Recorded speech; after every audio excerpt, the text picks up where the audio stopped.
안녕하세요. 저는 얼마 전 남편과 이혼하고 아이 둘을 키우며 살고 있는 40대 싱글맘이에요. 이번에 이런 사연글을 쓰게 된 건 제가 겪은 충격적인 상황을 전하고 세상에 이런 쓰레기들도 있다는 걸 여러분들께 알려주기 위해서예요. 제가 이혼한 이유 한번 들어보시겠어요? 저는 결혼 당시에는 사회복지사였어요. 어릴 때부터 특정 직업에 애착을 가지는 타입은 아니어서 깊게 공부하는 스타일은 아니었어요. 사회복지사도 초고령 시대에 진입하면 노인 돌보는 사업은 망하지 않겠다는 생각으로 가볍게 택한 직업이었죠. 결혼 후 취득한 요양보호사 자격증도 사회복지사를 하다 보니 요양보호사 자격증도 유용할 것 같아서 취득한 거였어요. 그렇듯 저는 직업에 관해서는 특별히 집착하는 건 없었어요. 그리고 나이 30에 때가 됐다는 생각에 평범한 회사원이었던 남편과 결혼하고 바로 첫째 아이를 가졌었죠. 결혼할 때도 시댁에는 아무 문제도 없었어요. 시모는 자기 이름을 걸고 가게를 운영하는 멋진 중년을 보내는 분이셨고, 시부는 쾌활하고 언변이 좋은 성격 좋아 보이는 분이셨거든요. 남편도 그런 시부를 닮아 말도 잘하고 사람을 재미있게 해주는 사람이었어요. 그래서 결혼을 선택한 것도 있었죠. 그런데 그런 시부와 남편 사이가 처음에는 많이 나빴어요. 너 그 회사 때려치우고 그냥 엄마 밑에서 가게나 하라니까. 꼴랑 그만큼 벌어서 저 자식 밥은 어떻게 먹여 살릴래? 요즘 세상에 남자 혼자 벌어서 살 수 있을 리가 없잖아요. 와이프도 같이 돈 버는데 아버지가 왜 난리예요? 그리고 불확실하고 불안정한 수입보다는 적어도 확실한 수입이 낫죠. 볼 때마다 남편 직장 때문에 엄청 싸우곤 했거든요. 그런데 그게 점차 달라지게 됐어요. 결혼하고 한 6, 7년쯤 한창 싸우고 지지고 볶던 시부의 남편이 둘도 없는 친한 친구처럼 죽이 아주 척척 잘 맞더군요. 게다가 시부 말이라면 꿈뻑 죽는 남편을 보면 이제야 철이 좀 들었나 싶은 마음 반, 그래도 이건 좀 너무 과한 거 아닌가 하는 마음 반이었어요. 시부의 부탁을 뭐든 들어주려는 것이 나쁜 건 아닌데 그게 남편의 일이 아니라 저의 일이 되어버리는 건 기분이 퍽이나 나쁘더군요. 가게를 열심히 꾸려가던 시모가 너무 아팠던 적이 있었어요. 몸 상태가 너무 좋지 않아서 여러 병원을 찾다가 결국 큰 병원에서 해본 검사에서 혈액암이 발견됐죠. 시모는 입원하게 됐지만 급격히 쇠약해지는 바람에 간병을 할 사람이 필요하게 됐어요. 며느라가 네가 네 시어머니 좀 모셔라. 시부가 다짜고짜 그 말부터 툭 꺼내더군요. 상의가 아니라 통보였죠. 그게 얼마나 기분 나쁜 일인지 다들 아실 거예요. 저는 기분이 상했지만 일단 감정을 다스리고 시부에게 되물었죠. 아버님, 저도 할 일이 많은데 차라리 전문 간병인을 쓰는 게 어떨까요? 간병인은 돈 많이 들잖아. 그 돈 들이느니 네가 하는 게 낫지. 어차피 너도 그 뭐냐 간병하는 거 자격증 있다고 하지 않았어?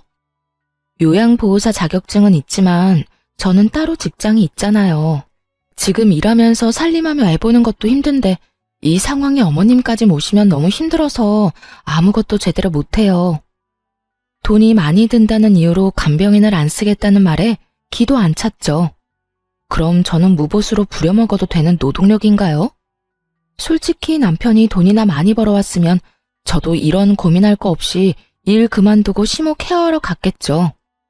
하지만 지금 저희 상황에 저까지 일을 그만두는 건 너무 무모한 행동이었어요.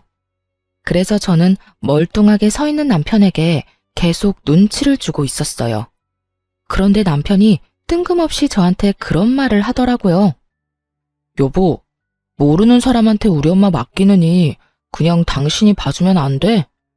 아버지 하는 말씀도 다 맞는 거고 솔직히 간병인 믿음직스럽지도 못한데 차라리 그런 사람에게 돈 주고 맡기느니 당신한테 맡기는 게 낫지. 당신 진짜 진심으로 그런 말 하는 거야? 나 일 그만두면 지금 당장 나가는 돈 다 펑크야. 모아놓은 돈도 많이 없는데 무슨? 엄마한테 이야기해서 일단 보험금 나오는 걸로 당신 월급만큼 달라고 하면 되지. 당신이 간병해주는데 그런 것도 못 해주겠어? 시모와 전혀 상의되지 않은 듯한 말투에 저는 걱정부터 앞서기 시작했어요. 두 사람 하는 걸 보니 제가 하겠다고 말하기 전에는 집에도 안 보내줄 것 같더라고요. 돈 문제만 해결되면 시모 돌보는 거야 일하는 거라고 생각하고 하면 되기는 한데 이럴 때는 남편이 외동인 게 정말 원망스럽더라고요. 결국 시부 말에 동조한 남편 때문에 저는 떠밀리듯 억지로 시모 병간호를 맡게 됐어요. 진짜 일하는 것처럼 오전부터 오후까지 일하고 저녁에는 집에 와서 애들 보고 살림하고 그렇게 하기로 결정했죠. 정말 싫은 일이 될 거라는 제 예상과는 다르게 생각보다 의미 있는 시간이 되었어요. 병간호하는 첫날 시모가 제게 그러더군요. 아가, 너 혹시 내 가게에서 일할 생각은 없니? 어머님 가게요? 제가 어머님만큼 요리를 잘하는 것도 아닌데 어떻게 거기서 일을 해요? 요리를 하는 게 아니라 운영을 하는 거지. 요리는 주방장한테 맡겨놓고 너는 가게를 굴리는 거야. 내가 이렇게 되고 나니 생각보다 내 가게에 애착이 많았다는 걸 느꼈어. 그걸 모르는 사람들에게 주느니 너한테 맡기고 싶은데 생각 있으면 배워보련? 정말 뜬금없는 제안이었지만 흥미는 생기더군요. 어차피 지금 있는 직업에 커다란 사명감이 있는 것도 아니었고 가게를 물려준다는 말까지 들으니 없던 흥미도 생길 수밖에 없더군요. 그렇게 그 다음 날부터 시모의 병수발을 들면서 시모 가게의 일을 배우기 시작했어요. 시모 병원 입원 몇 달 전부터 시부가 가게를 운영하고 있었는데 매번 적자라 시모가 신경을 많이 쓰고 있다고 하더라고요. 그렇게 가게 운영에서부터 레시피까지 상세하게 저한테 알려주셨어요. 그래서 병수발 드는 내내 그리 힘들거나 지루하지도 않았죠. 그렇게 시간이 지나고 시모의 이식 날짜가 잡혔어요. 조혈모 세포 이식이었는데 천운인지 이식센터에 시모와 맞는 공여자의 골수가 있었던 거죠. 그렇게 날짜가 잡히니 시모가 제게 그러더군요. 수술하는 도중에 내가 어떻게 될지 모르니까 가게 명의부터 너한테 옮기는 작업부터 하자. 지금 어차피 점심시간 끝나면 크게 할 일 없으니까 우리 집 가서 화장대 제일 아래쪽 서랍 깊숙이 넣어둔 서류를 좀 들고 와줘. 제가 어머님네 안방에는 안 들어가 봐서 잘 모르는데 그러면 제가 들어가서 화상통화 연결할게요. 어디쯤 있는지 어머님이 좀 알려주세요. 그렇게 이야기를 하고 저는 시댁으로 갔죠. 시댁 안으로 들어가니 생각보다는 정리가 되어 있었어요.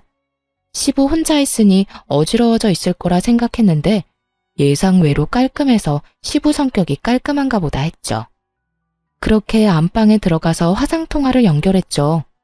시모가 알려준 대로 화장대를 열고 서류를 꺼내려고 보니 여러 서류가 있더라고요.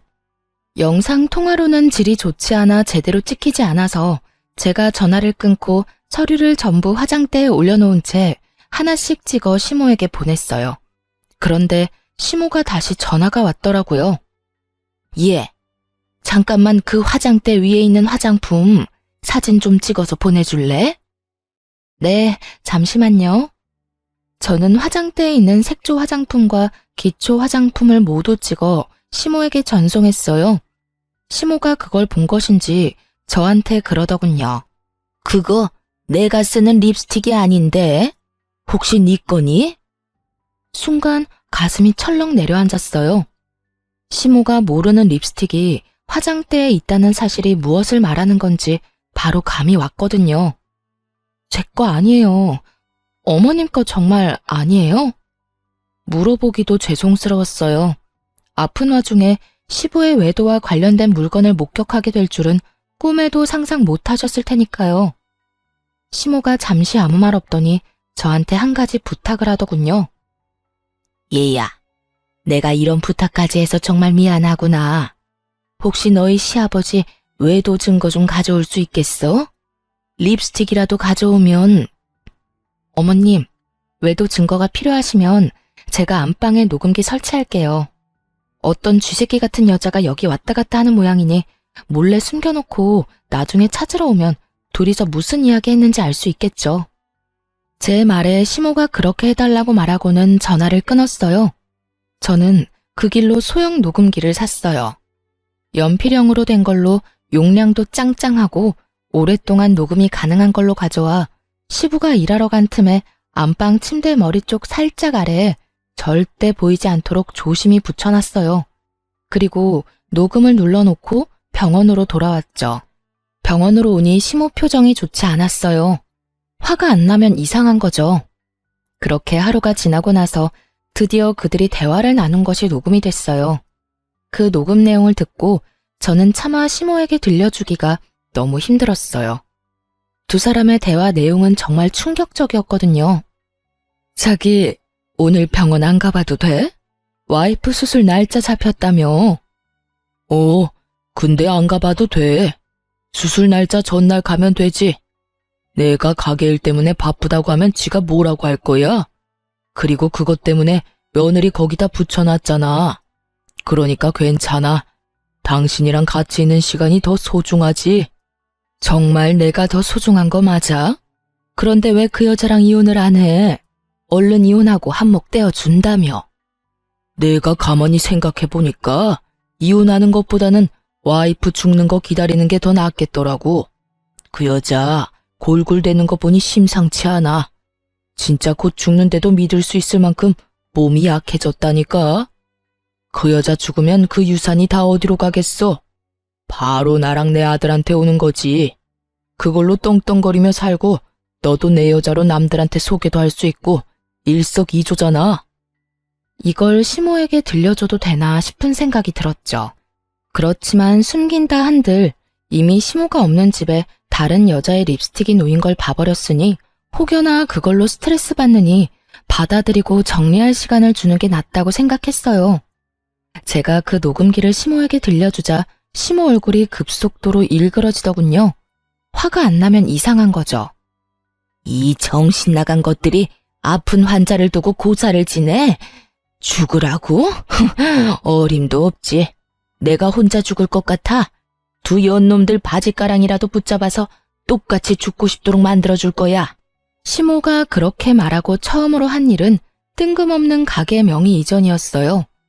시모 명의의 가게는 이제 제 것이 된 거죠.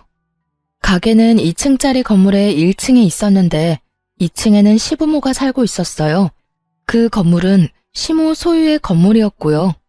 시모는 무남동녀 외동딸이었는데 외조부님이 열심히 평생 모은 재산을 외동딸에게 다 물려주고 떠나셨다고 해요.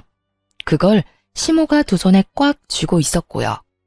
그리고 그 사실을 알고 있는 시부는 이참에 시모가 죽기를 노리고 있던 거고요. 시모가 제게 가게 명의를 이전해준 날 저녁에 저는 집에 와서 애들을 보고 있었어요. 그런데 저녁 늦게 시부가 저희 집을 찾아왔더군요. 야, 네가 녹음기 설치했지? 우리 집에 들어갈 사람이 너 말고 없잖아. 저는 침착하게 시부 말에 대응했어요. 녹음기 설치는 어머님이 하라고 해서 한 거예요. 제가 설마 어머님 말씀을 거부하리라고 생각하시는 건 아니죠? 아니, 그런 일이 있으면 나한테 연락부터 해야 하는 거 아니야?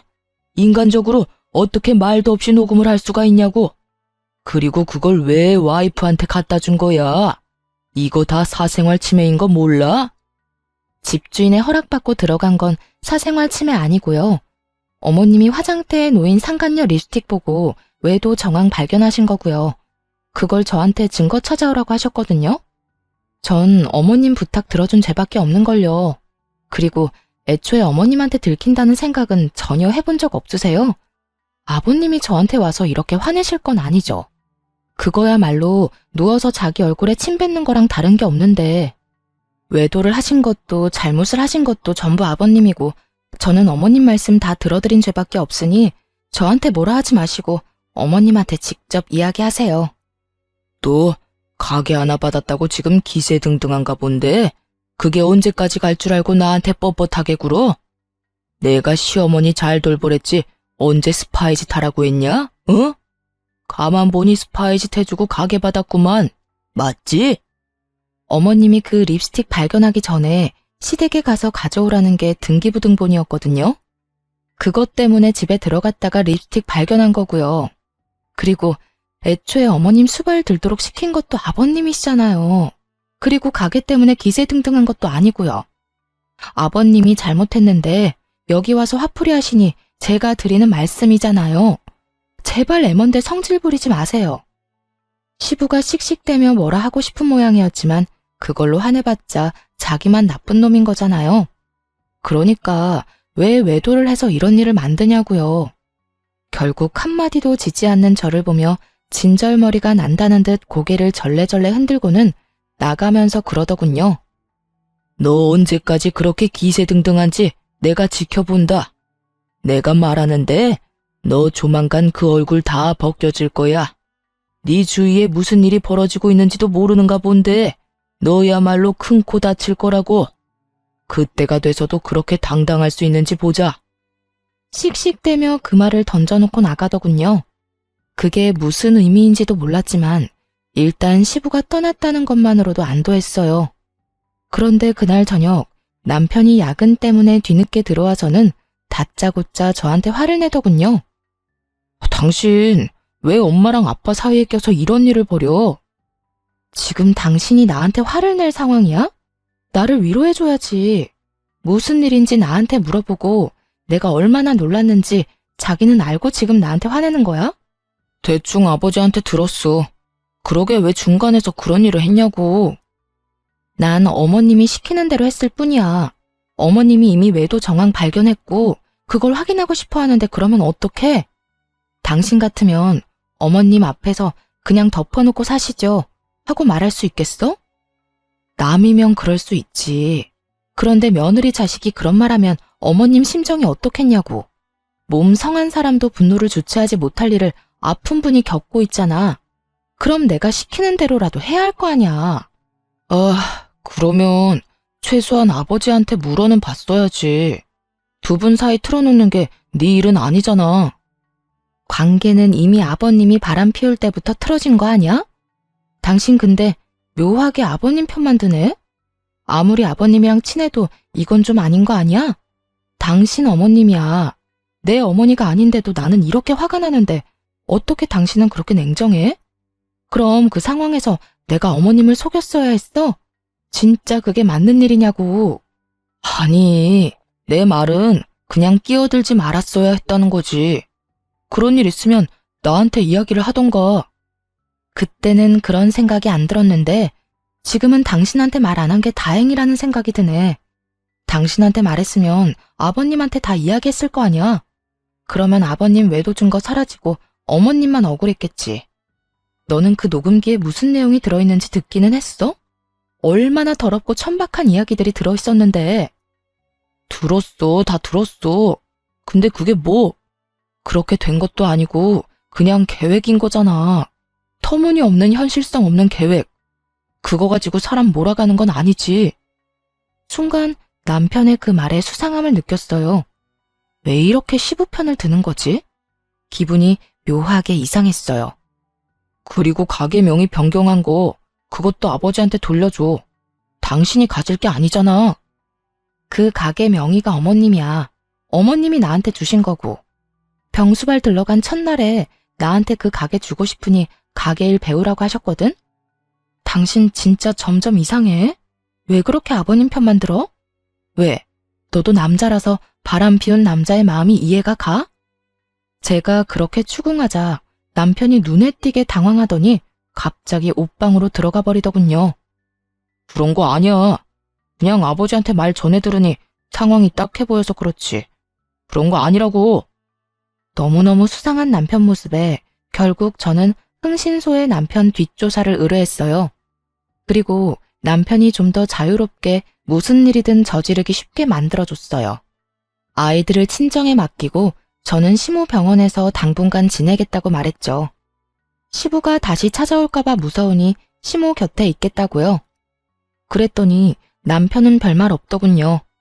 사람을 붙여놓고 난 뒤에 아침마다 남편의 행선지에 대해 물었어요. 평일은 거의 대부분 남편 행선지와 조사한 사람의 행선지가 같더군요. 다른 사람을 만나는 것 같지도 않고요. 그런데 주말에 시부와 낚시를 가겠다고 하더군요. 그래서 시부에게도 전화해서 물어봤어요. 이번 주 주말에 병원 오실 거냐고요. 둘이 싸운 게 있어서 상냥한 말투는 아니었지만 시부가 이번 주에는 남편과 낚시를 갈 거라고 하더라고요. 평소에도 둘이 이렇게 자주 낚시를 하러 갔기 때문에 처음에는 별 생각 없었어요. 하지만 그 다음날 조사 직원이 보내온 내용은 그들의 말과는 정반대였어요. 남편이 낚시를 간 것이 아니라 여자와 여행을 갔더라고요. 제가 없는 틈을 타 멀리 물 좋고 바람 좋은 곳으로 내연녀와 여행을 떠났더군요. 마누라는 자기 어머니 병수발 들도록 만들어두고 말이죠. 둘이서 팔짱 끼고 뺨에 뽀뽀하는 사진이 수십 장이나 찍혀 있는 걸 보고 제 속도 부글부글 끓었어요.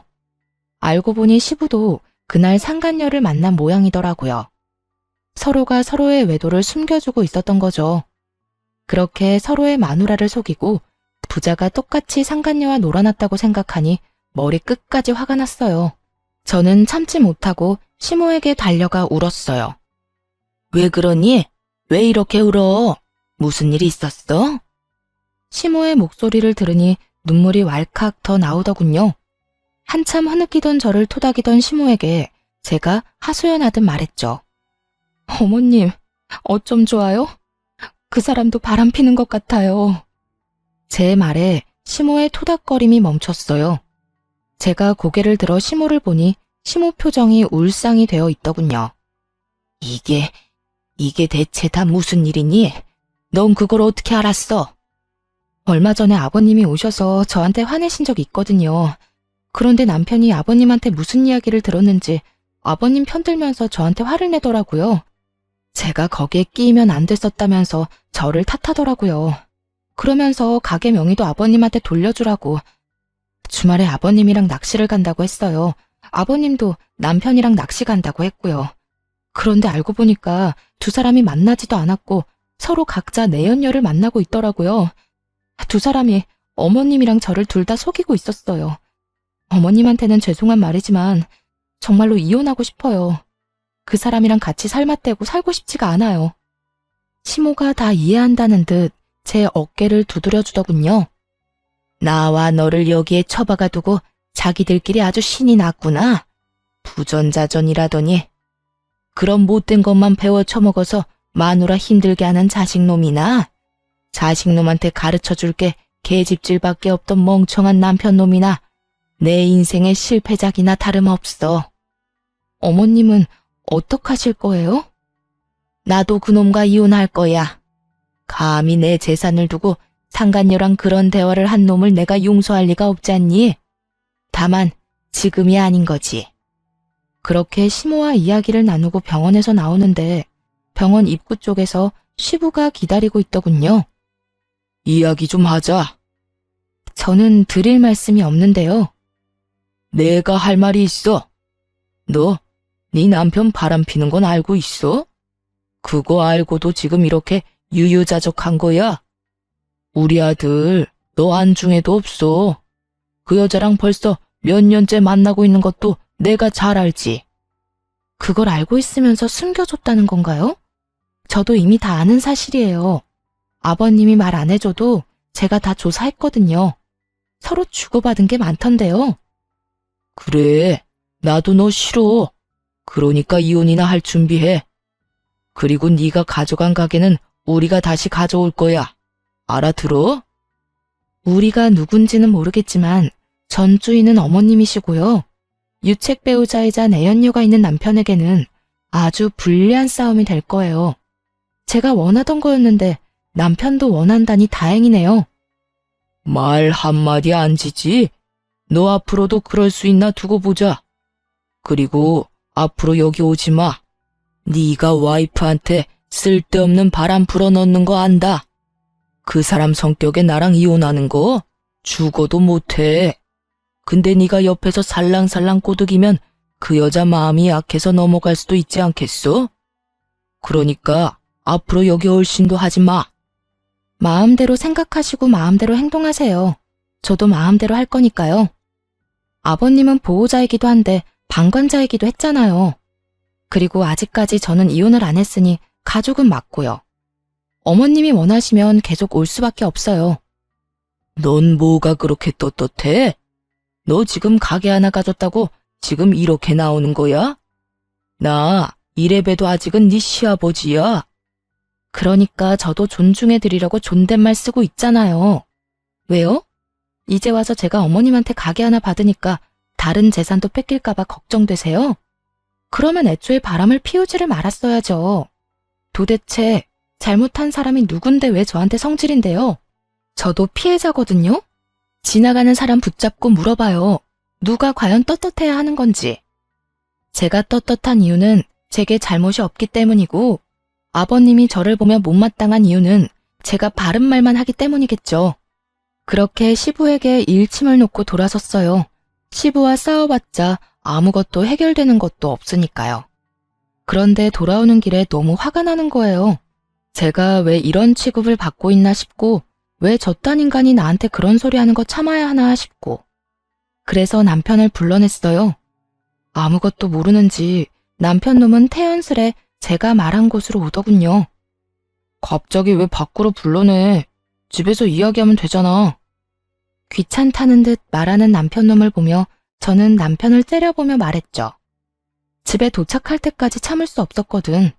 내가 방금 아버님한테 들었는데 당신 바람 핀다며? 여자 있다던데? 그래서였어? 그래서 당신 아버지 편들면서 나한테 화냈냐? 갑작스런 제 말에 남편 놈이 당황했는지 얼굴이 하얗게 질리더라고요. 그게 무슨 소리야? 아버지가 그랬다고? 당신이 뭐 잘못 들었겠지. 잘못 듣기는 뭘 잘못 들어? 당신 아버지가 나한테 직접 이야기한 건데. 나더러 빨리 이혼하라더라. 그것도 네 생각이야? 잠깐만 기다려봐. 남편은 급하게 전화를 걸더라고요. 시부에게 전화를 하는 거였어요. 아버지, 저 지금 와이프한테 이야기 들었는데 그 이야기 뭐예요? 왜 그런 이야기를 와이프한테 하셨어요? 내가 못할 말했어? 어차피 이혼할 거잖아. 너 그 여자 좋다며. 그럼 깨끗하게 이혼하면 되지. 지금 그 말이 아니잖아요. 그거 말 안 하기로 해서 저도 아버지 변호해드린 건데 이렇게 제 뒤통수를 치는 거예요? 뒤통수? 네 마누라가 내 뒤통수 친 건 생각 안 해? 근데 어떡하냐? 내가 말하기도 전에 미리 알았다는데. 그럼 내 탓은 아니지. 네가 치밀하지 못했던 거지. 시부 말에 남편이 화나서 쏘아붙이는데 저는 그런 남편 전화를 뺏어서 끊어버렸어요. 이게 무슨 짓이야? 당신 왜 엄한 데다 전화해서 화내고 있어? 지금 당신은 당신 아버지한테 화낼 게 아니라 나한테 변명이라도 해야지. 나 다 아는 거 맞아. 너랑 너희 아버지 그렇게 친한 척 들러붙은 거 일부러 나랑 어머님한테 알리바이 만들려고 그런 거잖아. 내연녀 편하게 만나려고. 제 말에 남편 얼굴이 새파랗게 질려서 제게 변명을 하더군요. 여보, 이거 다 아버지 때문이야. 아버지가 엄마 재산 자기한테 안 올 것 같으니까 나까지 끌고 가려는 거라고. 나 진짜 그 여자 몇 번 안 만났어. 거짓말하네. 내가 모를 줄 알아? 어머님 돌아가시고 그 재산 당신이랑 당신 아버지가 다 가지려고 했다며. 둘이서 그렇게 가지고 나면 나하고 이혼 먼저 하지 않았겠어? 내연녀가 있는데. 귀찮게 돌봐야 할 시모도 없으니 시모 돌봐줄 여자도 필요 없을 거고. 안 그래? 그런 거 아니야. 당신이 오해하는 거야. 오해 같은 소리하고 자빠졌네. 바람은 네가 폈는데 왜 당신 아버지를 걸고 넘어지냐고. 넌 네가 바람 핀 거에 대해서는 할 말 없어? 그래, 바람을 그냥 폈을 리가 없지. 이혼 생각하고서 피는 게 바람이겠지. 좋아, 당신 원하는 대로 이혼하자. 나도 더 이상 더러워서 못 해먹겠어. 정말 말 그대로 네가 더러우니까. 야, 무슨 말을 그렇게 해? 그리고 난 너랑 이혼할 생각 없어. 우리가 왜 헤어져? 당신이 우리 엄마 가게 가져갔잖아. 엄마 재산 받아놓고 지금 먹튀하려는 거야? 그거 알아? 네가 조강지쳐 두고 바람 피운 천하의 나쁜 놈이라는 걸 당신 어머니도 아셔. 내가 다 말했거든. 어머님이 바로 얼마 전에 나랑 비슷한 일을 당해서 그런지 모르겠지만 내가 하려는 일 다 이해해 주신다네? 그러면 내가 꺼리낄 게 뭐가 있어. 그리고 어머님이랑 나 가족관계 종료하고 고용관계 하기로 했어. 어머님이 고용하는 요양보호사로. 어머님이 월급 줄 테니 이혼하면 해달라고 하시더라. 그게 무슨 소리야? 나랑 이혼하면 너는 우리 집 일에 끼면 안 되지. 그럼 네가 어머님 설득해봐. 근데 어쩌냐? 어머님 화 많이 나셨던데. 부전자전이라는 말 쓰시면서 화가 나서 악에 받쳐서 이야기하시던데 너 그거 감당은 할 수 있겠어? 그제서야 남편 얼굴에 당황한 표정이 떠올랐어요. 생각보다 저와 시모 관계가 견고해서 놀란 것 같더라고요. 그렇지만 그게 다 자기가 뿌린 씨앗인 걸 왜 모르는 걸까요? 내가 아들인데, 내가 아들이니까 내 말을 더 들어주시겠지. 마음대로 생각해. 근데 난 말이야. 내가 그렇게 죽을 병 걸려서 아픈데 병원에 한 번 찾아와 보지도 않고 며느리만 덜렁 보내놓고 지는 다른 여자 만나느라 바빴다면, 그것도 나를 배신한 남편과 한통속이었다면 그것만으로 용서 못할 것 같은데? 아무리 자식이라도 말이야. 이건 거의 엄마 등에 칼 꽂는 수준 아니야? 아버지 불륜 말려도 모자랄 시간에 그런 아버지랑 똑같이 불륜 저지른 자식이 곱게 보일 리가 있겠나 모르겠네. 그제야 자기 처지를 생각해낸 남편놈 눈알이 불안하게 떨리더군요. 그리고 그 다음 날부터 웃기지도 않는 연극 한 편이 시모의 병실에서 펼쳐졌죠. 남편이 시모를 찾아와 용서를 구하며 병간호를 하며 착한 아들 노릇을 하더군요. 근데 그거 아시나요? 간병도 해본 사람이 잘해요. 모르면 매번 환자에게 물어봐야 하고 의료진에게 계속 물어봐야 하거든요. 그런데 아무것도 모르는 놈이 간병하겠다고 설치니 환자인 시모가 더 속 시끄러울 수밖에 없었죠. 게다가 아들을 향한 그 냉정한 표정은 저도 상상 못할 만큼 차가웠거든요. 여태 안 찾아오다가 무슨 바람이 불어서 여기까지 와서 안 하던 짓을 해? 난 너한테 간병받기 싫다. 어머니, 지금까지 찾아와 보지 못해 죄송해요. 그래도 제가 안 오고 싶어서 안 온 게 아니라 일이 좀 바빴거든요. 그래서 계속 못 온 거예요. 그래? 난 또 네가 네 아버지랑 쌍으로 바람이 나서 상간녀들 만나느라 안 오는 줄 알았지. 시모 말 한마디 한마디에 비수가 섞여 있으니 남편 놈도 말을 조심스럽게 하더라고요. 어머니, 그런 거 아니에요. 그 여자는 진짜 별거 아닌 사이고 진짜 잠깐의 일탈이었어요. 아버지랑 저는 달라요, 어머니. 다르기는 뭐가 달라? 네가 네 아버지 바람피는 걸 묵인하고 허용한 것도 모자라서 똑같은 짓을 저지르고 있었으면서. 네가 양심이 있으면 여기 와서 그딴 말은 하지 말았어야지. 나보다 네 마누라한테 먼저 용서를 구했어야지. 네가 왜 나한테 잘해줘? 이제 와서 왜? 너도 나한테 바라는 거 있어? 그런 거 없어요. 어머니, 제발 제 진심을 오해하지 마세요. 오해는 무슨 얼어 죽을 오해? 그게 진심이라고? 그딴 게 진심이면 세상의 진심은 다 죽었겠구나. 내가 네 아버지 때문에 얼마나 힘든지 알면서도 끝까지 나한테 먼저 이야기 안 했어. 그게 괘씸한 거야, 이 망할 놈아. 결국은 시모가 화를 내며 남편 놈을 쫓아내버렸어요. 그러자 그 뒤로 시부와 남편 놈이 번갈아가며 시모 병실을 찾아와 시모에게 용서를 빌었어요. 여보, 미안해. 내가 진짜 그때는 귀신에 씌었나 봐. 제정신이 아니었다고. 그 여자 정리할 테니까 그러니까 이혼만은 제발, 응? 그리고 이 나이에 무슨 이혼이야. 그냥 살아. 내가 평생 당신한테 속죄하면서 살게. 어머니, 저는 진짜 아버지 꿰매 빠진 것 뿐이라고요. 어머니를 괴롭히렸던 것도 아니었고 그냥 그런 상황이 돼서 어쩔 수 없이 그런 건데 아버지만큼 제가 잘못한 건 아니잖아요. 그런 개소리들을 들으며 시모는 눈 하나 깜짝 안 하더군요. 저도 간병하면서 병실 안에 있었으니 다 들렸거든요.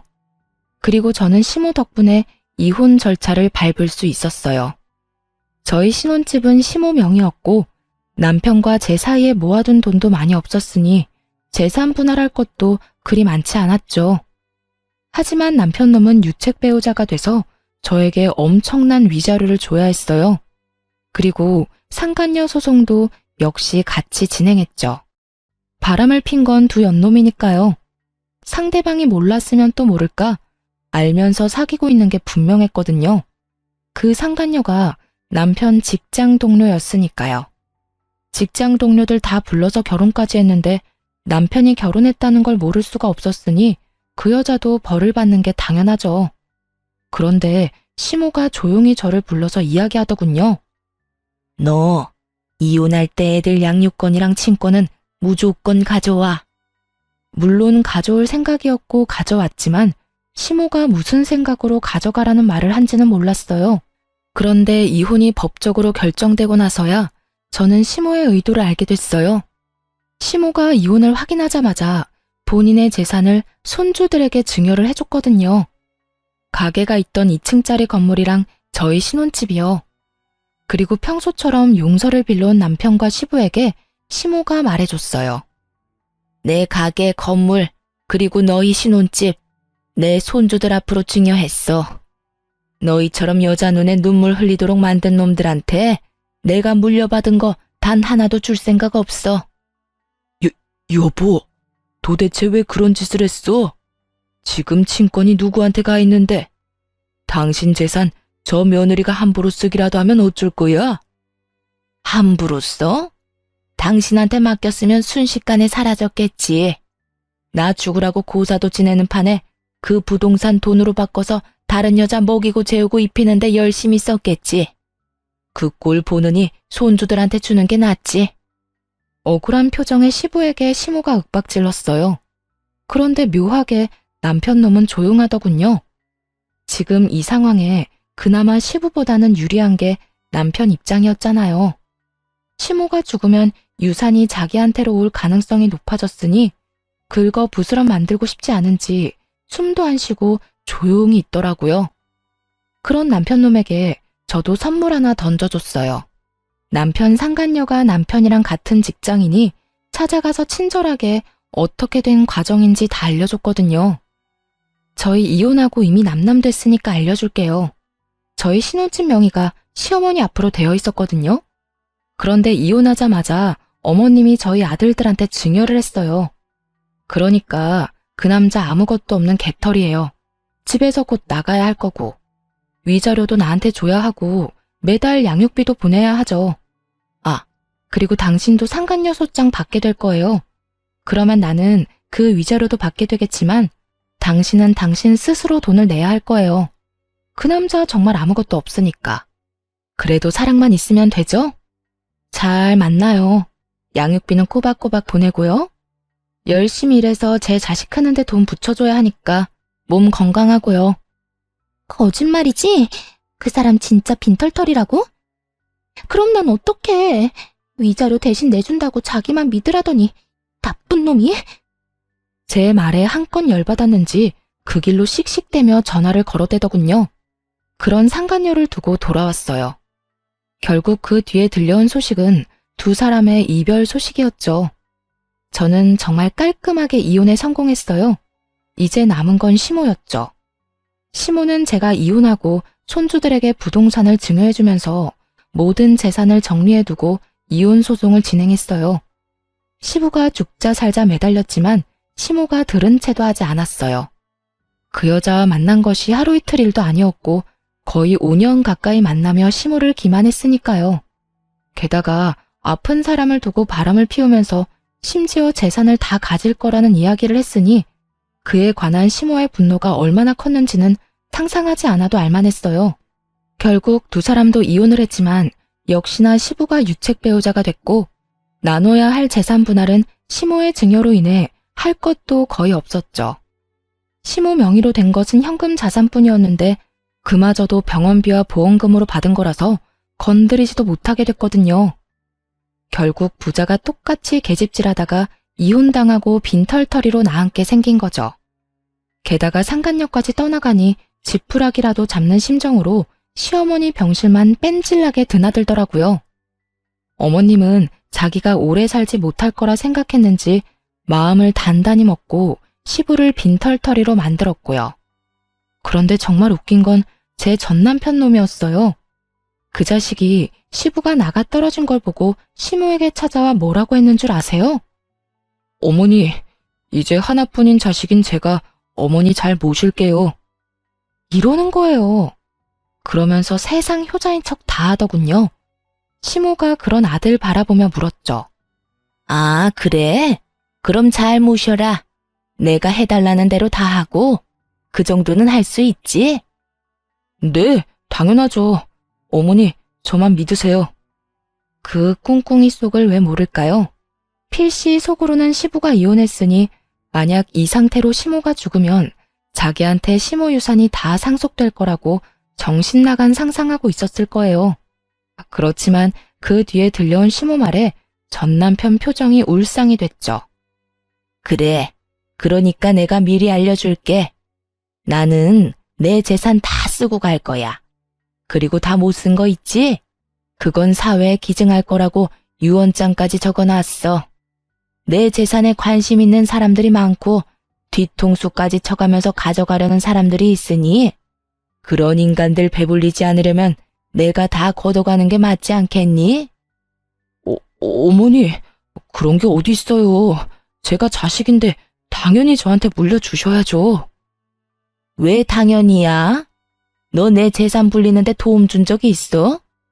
네 아버지랑 마찬가지로 나 뒤통수 치기나 바빴지. 인간아, 좀 착실하게 살지 그랬어. 왜 죽어가는 엄마를 두 번 찔러 왜? 내가 널 용서해서 여기 놔두는 것 같아? 천만에. 네 아버지랑은 다르게 법적으로 헤어질 방법이 없으니 그냥 두는 거다. 엄마 재산으로 한몫 챙길 생각뿐이었던 인간 주제에 여기가 어디라고 기어들어와서 가짜 효자질이야? 네 놈이 네 아버지랑 똑같이 계집질하는 동안 여기 네 전처가 나 다 케어해줬어. 곧 죽을지도 모를 엄마 맡겨놨으면 네가 더 잘했어야 할 거 아니야. 왜?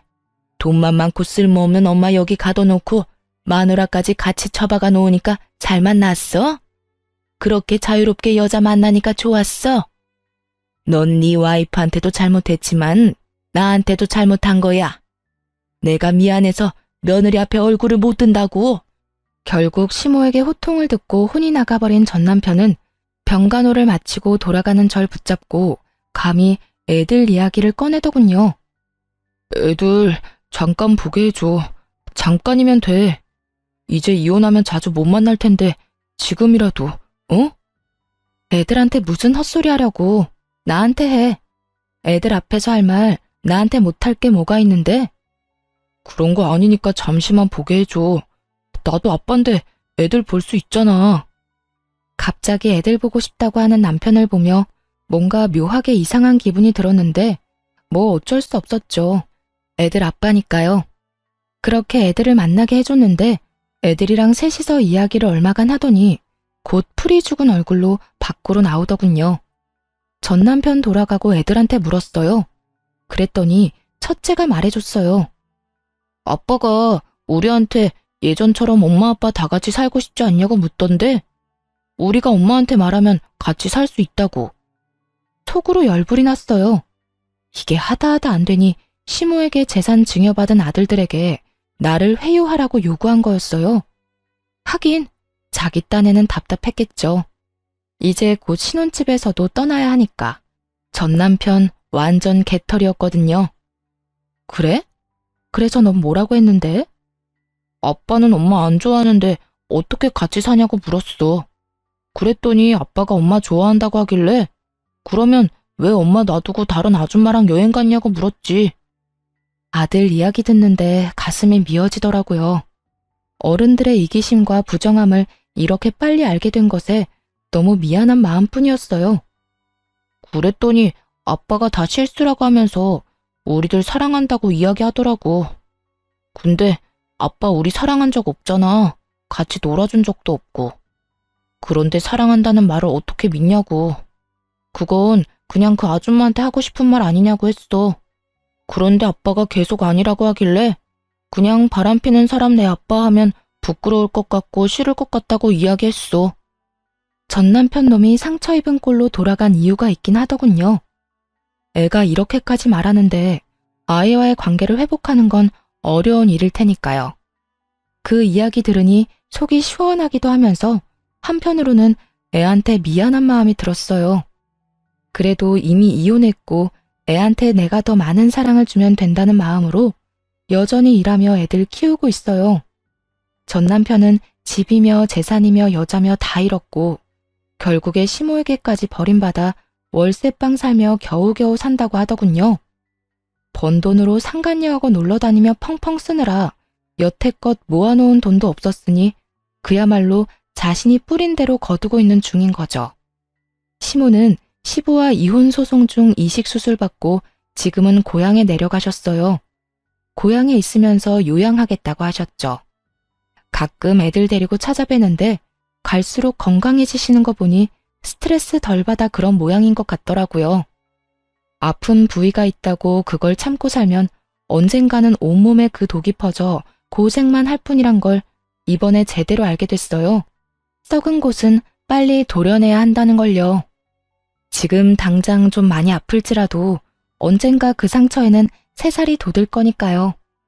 쓰다 보니 글이 길어졌네요. 오늘도 모두 즐거운 하루 되시길 바랍니다.